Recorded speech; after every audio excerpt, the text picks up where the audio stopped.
my sunshine, my only sunshine. You make me happy, congratulations.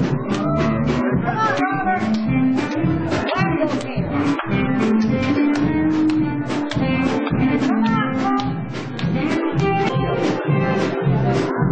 Come on, Ross. Thank you, Robert. Let's turn it back a little bit.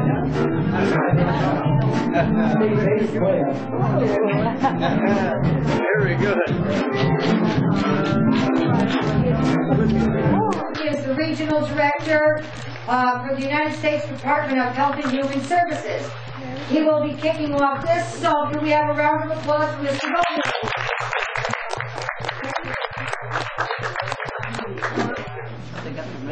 Thanks so much, everyone. Thanks for being here. It's a pleasure to be with you on this beautiful Halloween day in New England. And I'm afraid that what we're going to become irritating. If 1 in 10 the efforts his office is pursuing to combat Medicare fraud. Unscrupulous medical service providers are out there. Unscrupulous vendors of medical equipment are out there. And there are unscrupulous folks who are stealing your identity and running up bills for the federal government and for you. Attorney General, State of Maine, Mr. Stephen Rose. Thank you, Director Golden, and I also want to thank Dr. Murray and Diana Scully, who's the Director of the Office of Elder Services, who's going to be talking in a minute. Dr. Murray said it right.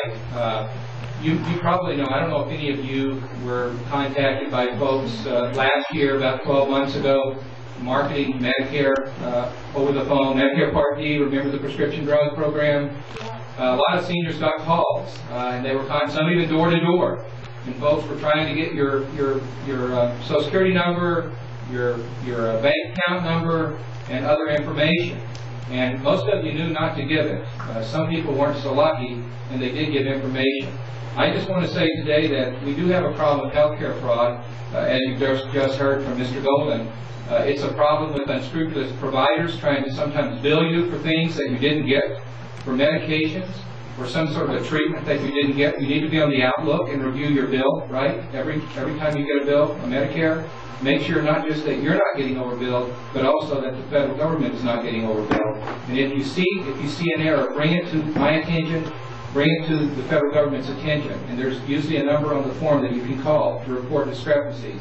The other issue is, one thing I wanted to follow up on is that healthcare fraud, like Medicare fraud, is not really much different than other forms of financial exploitation. And just like in the other types that we see in our office, and the district attorneys see around the state of Maine, scam artists target seniors disproportionately. They target seniors. And why in the world would they target seniors? Well, I asked a lot of them, and I find out. And some say, well, it's because a lot of seniors are more trusting. They believe you believe people are telling the truth when they call you. And sometimes they're not. You grew up in a time maybe when people were more trusting. That's one thing. Sometimes they believe that you live alone, and you're more likely to talk on the phone or give information out. Sometimes they believe that you may have some health impairment that's going to cause you to divulge information that you might not otherwise divulge. Sometimes they think it's because you're less likely to report being a victim of a crime, because you may be fearful that if you tell a son or a daughter, they may say, Mom, I really think it's a problem you continue to live by yourself. This is what I hear. But these aren't the number one reason that seniors are targeted. The number one reason seniors are targeted for financial scams like this is the same reason that bank robbers rob banks. It's because that's where the money is. The majority of assets in this country are held by senior citizens. Most every one of you in this room have good credit. A lot of younger people don't. So if I'm going to steal somebody's identity, if I'm going to steal your name, your birth date, your Social Security number, right, and I'm going to go to some big box store and fill out a credit application, it's more likely to be approved for you than maybe a younger person. So that's why you're targeted. Even though you only account for about around 14% of this country's population, you account for almost a third of the crimes of financial exploitation seniors are targeted. So be on the outlook. I just wanted to say a couple of things here. You remember when Medicare D was initially rolled out, these scam artists were jumping at the chance. Again, many of you were contacted in person or by phone. You were asked to provide information so that you could be enrolled. Well, it's the enrollment period again, so be careful. Another common tactic was folks calling impersonating Medicare employees. They were calling you, and this has happened, and telling you that your coverage is about to expire. They need your credit card to renew your coverage. That's a red flag. Scam, scam, scam. Okay.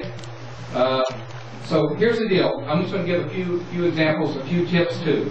Number one, report suspected cases of fraud or abuse. If you're being charged for a service you did not receive, report it immediately.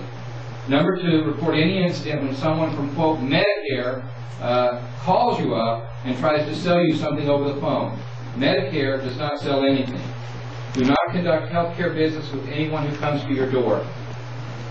Resist being pressured into giving out any personal identifying information over the phone, over the internet, or in person, unless you know who you're talking with and you trust that person, you've done business with them, and the same goes for Medicare. And check with your personal doctor about any new services or treatments before you commit to them. My purpose in being here today is to try to protect you. We do prosecute cases of healthcare fraud in my office, a lot of them. And some of the bad actors are people who try to sell services or try to claim credit for services they didn't sell. But we also see a lot of senior citizens in this state who come to us after they've lost their money and they can't pay their bills.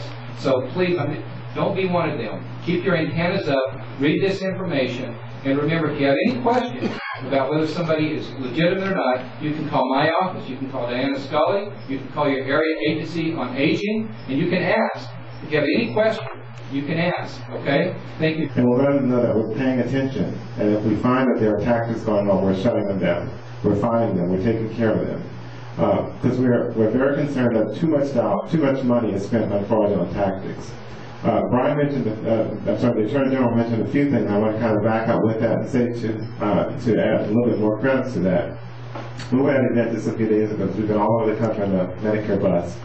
And at an event yesterday, one of the seniors mentioned that a pharmacist had filled a prescription incorrectly. She had this one drug that she was taking, which is 50 milligrams, and he filled it with 25 milligrams. Now normally you would think, well, I'll just take 2, because 2 is the same as equivalence as 50, right? So 25 and 25 makes the 50. But one of the things that happens in that situation is that the pharmacist will bill Medicare for the higher cost drug. So guess who pays for the lower cost? We do have our tax dollars. We want to avoid those kinds of scams. We had a scam a couple years ago. This was the crime of the crop, actually. This provider or this entity was calling seniors' homes saying, we're going to provide you with drugs, prescription drugs for a lifetime. And all you have to do is give me your credit card number, and it's only going to cost you $299 for a lifetime of drugs. Does that sound too good to be true? Guess what? It was too good to be true. Many seniors fell prey to that. So you don't want to get yourself in a situation where you actually are a victim of these scams, a victim of fraud, a victim of identity theft. So today being Halloween, you don't want those ghosts and goblins in your business, okay? So make sure. And I know the Congressman is focusing on these as well, because after all, Medicare is a 100% federally funded program. So thanks for being here, Mark, and thanks for the work of Congressman Allen. At this point, I'd like to turn it over to Diana Scully. She's the Director of the Office of Elder Affairs for the state of Maine, to talk about some of the work she's doing.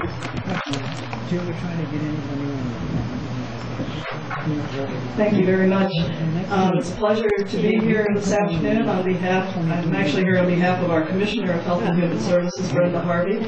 But I am very glad to have this opportunity. At first I thought you were having maybe a rowdy party in here because all the pictures are arrived, but I guess that's the trick part of trick or treat. So you're all in the spirit of the day. I want to thank our federal partners for coming to Maine from Boston, and I know you've been on the road a lot, just to help remind us that we need to be vigilant and careful about the upcoming enrollment period. It's a very important thing that you're doing, and we appreciate it. I also want to thank the Attorney General, Steve Rowe, for the work that he does and his staff do to help all of us in Maine, and in this case in particular, to help protect older folks and adults from fraud and abuse. He's a wonderful spokesperson, and we're lucky to have him. This is for the elderly, for the Senior Medicare Patrol project that we do here in Maine. You know, we have over 60 both volunteers and staff people who are helping seniors address issues and, you know, be protected from fraud and abuse.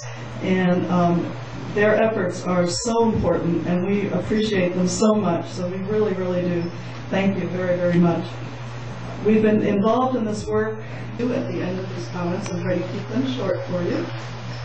If you have issues, you may call 1-877-353-3771 from anywhere in the state of Maine to reach your local area agency on aging.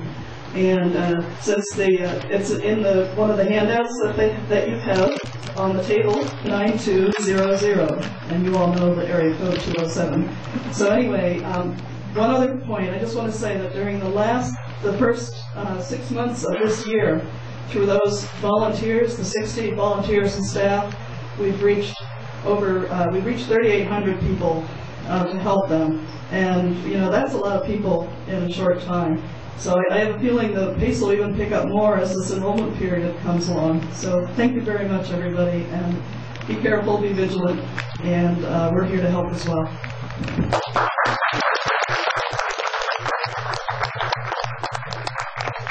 Thank you so much, Diana, and thanks to all of you for coming on up and visiting with us. We know we interrupted your card game downstairs, so we want to get you back to it. But we are so grateful you're willing to spend part of this beautiful day with us.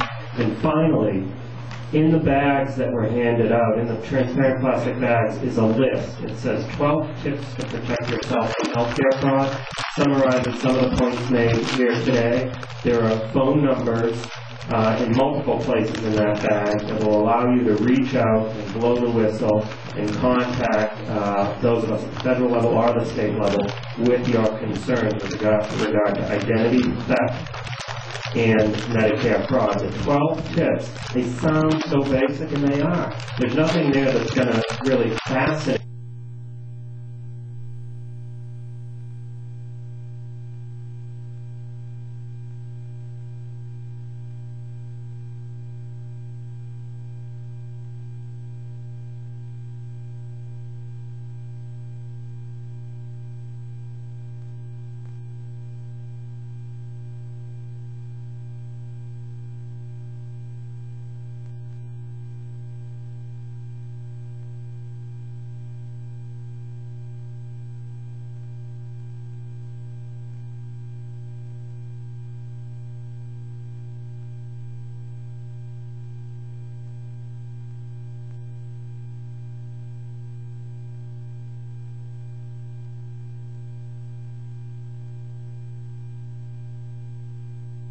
Section 1983, and that's all he says. That's abysmally inadequate.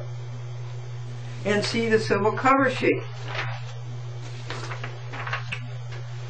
Look at the civil cover sheet. Yes, you'll see 42 U.S. Code, Section 1983, but you'll see 1985, and you'll see 18 U.S. Code 1001, and 47 U.S. Code Section 521 et sequitur, and U.S. Code, Criminal Code 2.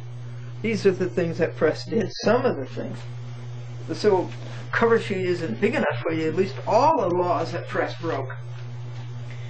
And again, we say this is a lawful notification and is sent pursuant to the federal Constitution, specifically the Bill of Rights in particular, the 1st, 4th, 5th, 6th, 7th, 9th, and 10th Amendments, and pursuant to your oath, and requires your written response to me, specific to the subject matter. Your failure to respond is stipulated and rebut with particularity everything in this letter with which you disagree is your lawful, legal, and binding agreement with and admission to the fact that everything in this paper is true, correct, legal, and fully binding upon you in any court in America without your protest or objection or that of those who represent you. Your silence is your acquiescence. And then Law Clerk Moore do go on to say the complaint. In her complaint, plaintiff asserts a claim against Eric Press, a city court judge in the city of White Plains, New York. Plaintiff's claims are based upon her dissatisfaction with the proceedings that Judge Press presided over on or about August the 8th, 2007. It wasn't on or about, it was on. And all of July, she's dissatisfied with his not signing the 5 subpoenas. Dissatisfied is an understatement of the year. She's infuriated. 3 weeks of July, not denying instantly the Sarrock illegal and unlawful motion to dismiss. Summary judgment is not allowed in small claims. There has to be a trial. Uniform City Court Act, State of New York, Section 1801, et sequitur. And August the 1st, not denying nor admitting any of Glendora's judicial notice. She wrote to him and she told him that everything in the court had to be compliant to the Constitution of the United States, Article 3. And she sued Press for August 7th for not instantly striking from the record Sarrock's illegal and unlawful motion to subpoena. The motion was submitted to the court on August the 7th. It wasn't served on me until August the 8th, and it was at 5 p.m. And it was pressed right at the bench who had to tell Sarrock to serve it on me. August the 8th for robbing Glendora of her trial, and August the 1st for abducting the trial with a letter that was not received until August the 13th, 5 days after the trial was supposed to be August the 8th. He sends a letter, he says he sends a letter on August the 1st. It doesn't get here until August the 13th. And in this letter, August the 1st, he tells what's going to happen on August the 8th, and I get it 5 days later than August the 8th. So he was sued for quite a few things. The ghostwriter for Mordew, or Mordew per se, is superficial and short in response in acknowledging the gravamen of the situation, which was that Cecilia chased away my signers, which she had no statutory authority to require, and that cost me money to go replace them, and she damaged me, and I sued her for $5,000. Now, the next thing is the discussion. Initially, the court notes that plaintiff's complaint is a rambling and confusing narrative. Stop. A, that's instant prejudice. B, that's ad hominem to the person. Page 38. C, bias. D, Neanderthal collusion with Press, another judge. E, written by an acolyte. F, not written by the judge but by the clerk. G, puerile, childish. H, as to confusing, then that's the clerks and their power, lack of power to comprehend. Now, Mordew, deny or admit, and give your grounds. Glendora denies A through H, every word of it. It is hack. That wholly facts fails to comply with Rule 8 and Rule 10 of the Federal Rules of Civil Procedure. In addition, Rule 8 and Rule 10, Rule 8 says that you have to file a short complaint. Well, my complaint was short, but I included with it the evidence and the proof of what Press had done. Mordew had an open and shut case of 15 laws violated, plus the Constitution. It had it right there in his hand. He didn't have to wait for anything more. Press had a chance to deny it, didn't he? He had a chance to answer the complaint. Press didn't answer the complaint, and he's in default. But Mordew's going to cheat, by hook or by crook or by both. He's got to protect press, because press is a judge. So-called. A, Glendora denies that it was not by Rule 8, and Rule 10 is that you have to number your paragraphs. They were all numbered. It is the well-completed complaint. By Federal Rules of Civil Procedure Rule 8, she has stated her case pellucidly, simply, and directly, and with exhibits to prove every claim. Mordew is just too incapacitated to read it. Negligence, actually, he's just too lazy.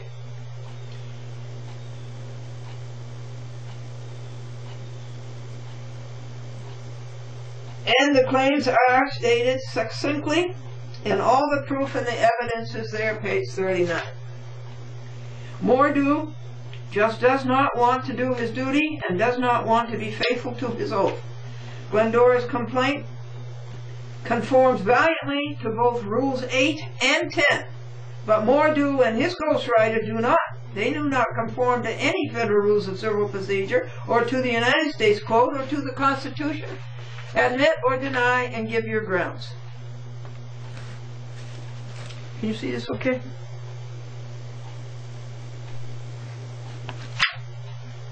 Now we have to stop for a disjointed footnote. Write an integrated paper, you people. Alas, they cannot write an integrated paper. You want to know why, folks? They don't have the integrity. This paper, sent Glendora, fails at 3 years of law school and at English composition since grade 8. The court notes that any action based solely upon events that occurred in Westchester County must be brought in the district court for the Southern District of New York. However, transfer of the case at this time appears premature, because he wants to protect press in a hurry. Well, let me tell you that what Mordew really needed to know at this point was that a civil rights case can be brought in any district court in the United States. If I want to bring it in Albany, that's where it's going to go. And I can bring it anywhere. New Hampshire, the Marianas, Hawaii, Alaska, Puerto Rico, any one of the 48 states. You admit this or deny it, and give your grounds. Unfortunately, Glendora chose the inept Northern District of New York, Albany. She did not choose Syracuse and demand statutory authority why it ended up in Syracuse with Mordew. Now this footnote goes on and tells you that Rule 8 of the Federal Rules of Civil Procedure provides that a pleading which sets forth a claim for relief must contain, inter alia, a short and plain statement of the claim showing that the pleader is entitled to relief. I did that. I did that precisely. And I supported the brief with the claims and with the proof, page 41, and the evidence, and I adduced it. Mordew just didn't want to read it. Mordew denied due process of law. Glendora was never heard, and it was the same way as with press. With press, I was never heard, and with Mordew, I was never heard. Down in the footnote, it says the purpose of this rule is to give fair notice of the claim being asserted so as to permit the adverse party the opportunity to file a responsive answer, prepare an adequate defense, and determine whether the... Well, press had ample fair notice.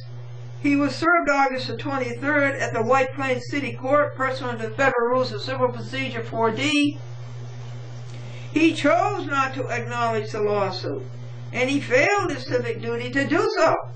That's one thing, that he chose to go fugitive, but the other thing is that he had a civic duty to acknowledge the lawsuit and save the cost of serving a summons. He chose not to acknowledge the lawsuit and failed his civic duty to do so, just as Mordew, this judge in Syracuse, is doing. Page 42. Glendora's notice was far beyond fair. This district court in the United States has not been. Press went fugitive. As he did subpoenas as he did the motion to dismiss, as he did the motion to quash the subpoenas, as he did the judicial notice, and the very trial itself. He went fugitive. And Mordew tries to cover up for him. This is Glendora's charge, admit, deny, or grounds. Now we're up to Mordew's page 2. Glendora refutes Mordew's page 1 in its entirety, vehemently, vigorously, viscously, and valiantly. Let me say it again. This is lawful notification to these three people, the District Judge Mordew, the Magistrate Judge Treese, and the Clerk Bierman,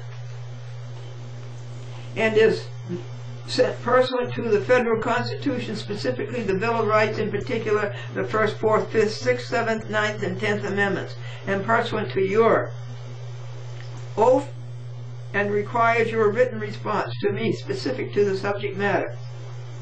Your failure to respond is stipulated and rebut with particularity everything in this paper with which you disagree is your lawful, legal, and binding agreement with an admission to the fact that everything in this paper is true, correct, and legal, and fully binding upon you in any court in America without your protests or objections or that of those who represent you. Your silence is your acquiescence. Now this footnote goes on and on about Rule 8 and Rule 10. And so Glendora says, well, if this is so relevant, why is it relegated to a footnote? But anyway, Glendora followed Rule 8 and Rule 10. And take a look at Mordew's paper. He did not do any of it. Admit, deny, and charge. This is all kid law clerk. This is all paddle. Here we have mighty issues, the very salvation of America at hand. And this court, so-called, goes de minimis, frivolous, and trivial. Local Rule 10.1 requires the text of all documents to be legibly written, typewritten, printed, or reproduced, and double-spaced. I did that.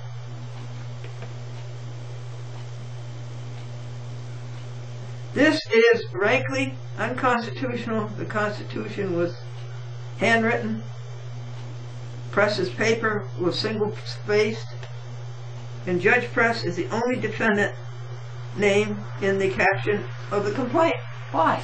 He's the only one I sued. It's prima facie. He's the only defendant named in the caption because he is the only defendant that Glendora sued. The other violators will have to wait their turn. Who are they? Stephen Tamant, town of Phillipstown. John Volch, town of Harrison. Peter Lane, city of Rye. Kenneth W. Rudolph, appellate term. Alvin Tannenbaum, appellate term. Edward McKay, appellate term. Jonathan Littman, appellate term. He since went up to the division. And John Ehrlichach. They're all going to have to be sued later. They got to wait in line. Here we have a man from the horde of traitors breaking the backbone of America, and this court, so-called, has to go frivolous.